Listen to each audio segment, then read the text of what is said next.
E que mecanismos são esses que eu estou falando, que o cérebro regula, mas ele regula como, né? Ele vai regular principalmente de duas maneiras, tá?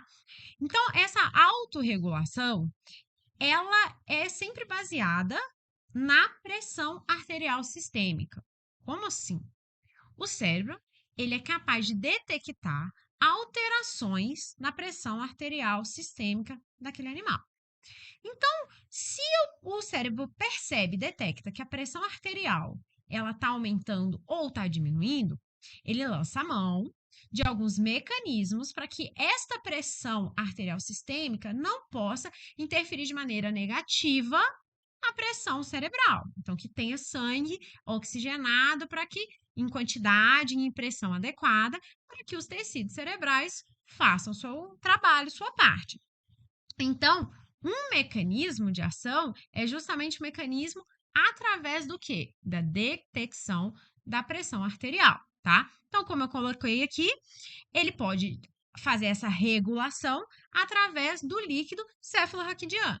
Então, ele detecta alterações de pressão sistêmica e através da produção ou do aumento ou da diminuição desse líquido ali circulante, ele faz com que tenha um aumento ou a diminuição da pressão intracraniana, tá?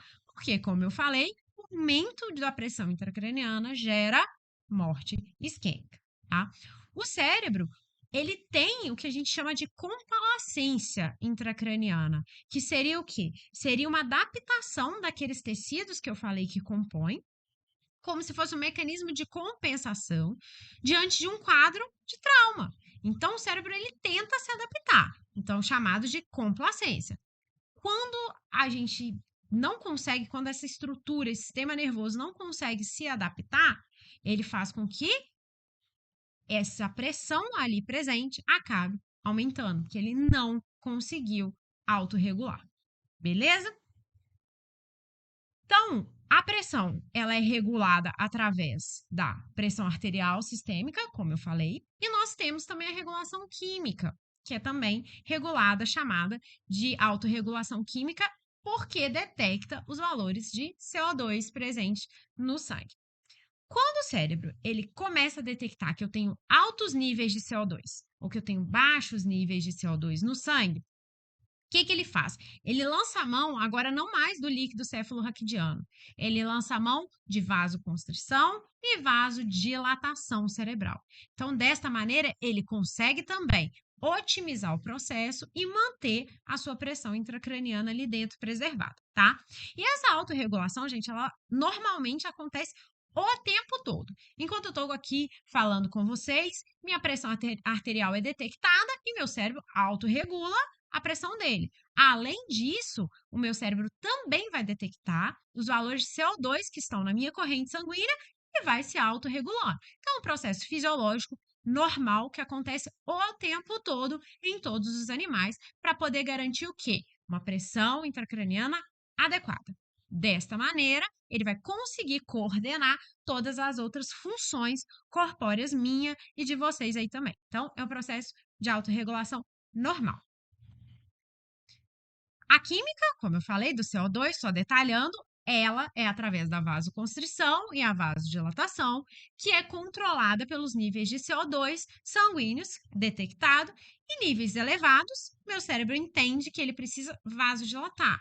Os níveis de CO2 baixos, o cérebro entende que ele precisa vasoconstrigir e ele vai fazendo essa autorregulação o tempo todo da minha vida.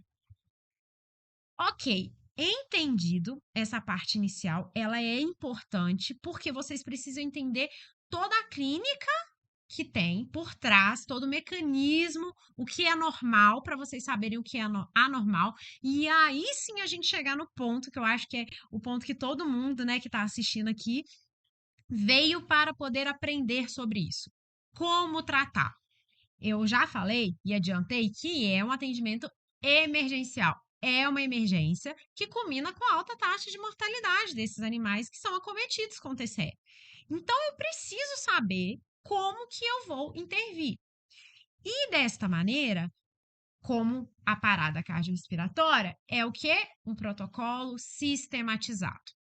Ao contrário da parada cardiorrespiratória, que foi a nossa aula de semana passada, lá a gente tem um consenso, né? Um consenso de regras que vão regir cada passo que nós temos que tomar durante um atendimento de um animal em parada cardiorrespiratória. Aqui não. Aqui a gente não tem um consenso. Porém, o nosso atendimento e as nossas condutas, a gente se baseia na medicina humana, no que é utilizado lá. E, diferentemente da parada cardiorrespiratória, que tem vários pontos que são bem consolidados, de como tem que ser feito, aqui não. Aqui há controvérsias, tá?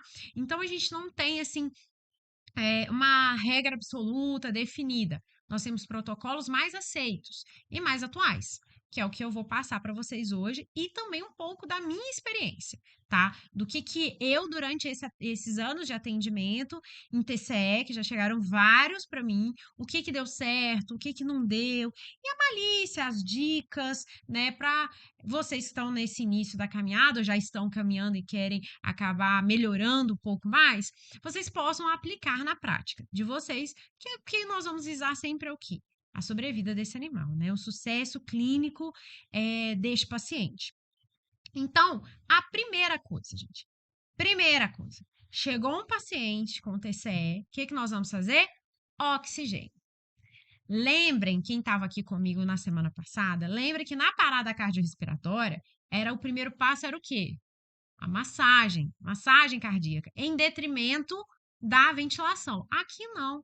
Aqui o nosso objetivo principal é garantir a oxigenação dos tecidos, né? Então, este animal ele precisa chegar, ter oxigênio que chegue até o sistema nervoso central em quantidade e qualidade. Tá? Para a gente prevenir a morte isquêmica do tecido cerebral, que vai culminar com a morte desse animal. Então, primeira coisa, chegou um paciente com TCE, antes de qualquer coisa, coloque ele no oxigênio.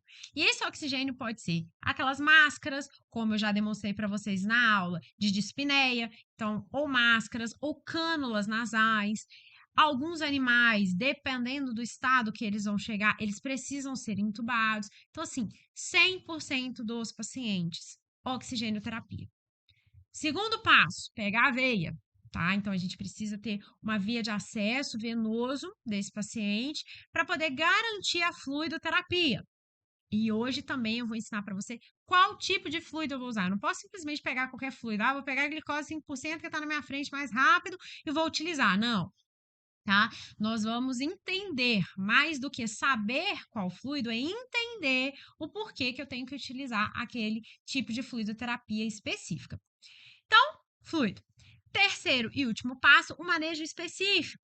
Então, nós temos algumas normas, algumas regras que a gente precisa aplicar para poder garantir a sobrevida desse animal através do manejo medicamentoso e também de alguns macetes que nós vamos fazer aqui com este paciente. E eu vou detalhar um por um para vocês. Geralmente, quando esse paciente chega para a gente em atendimento, ele está em choque, né? Então, existem vários tipos de choque. Então, ele pode estar naquele choque que é o que a gente fala, vulgarmente falando, assim, assustado, paralisado, porque ele sofreu um trauma, tá? Então, ele pode estar, mas em geral, ele apresenta um choque hipovolêmico. E hipovolemia, hipoxemia são relacionados, né, com o aumento da pressão intracraniana. Se eu diminuo, sempre raciocinando, se eu diminuo o fornecimento de oxigênio por um choque hipovolêmico, por exemplo, eu vou ter o quê? Mecanismos bioquímicos, que eu expliquei para vocês, que vão culminar com isquemia, que culmina com aumento da pressão intracraniana, que gera morte desse meu paciente, que eu não quero. Então, é uma preocupação bem importante. Se o animal ele tem algum sangramento externo, né, não intracraniano, mas algum sangramento visível que está causando hipovolemia nele, então é importante a gente avaliar também, tentar identificar ali de cara pontos que podem causar prejuízo cerebral. Então, o ABC do trauma nós somos, né, orientados a fazer, priorizando as vias aéreas. E assim que eu peguei e fiz o ABC do trauma, eu vou focar na neurologia desse animal. Então, já adianto para vocês que não tem como um TCE você atendeu um paciente com TCE sem saber fazer um exame neurológico perfeito. Menos do que perfeito não é aceito.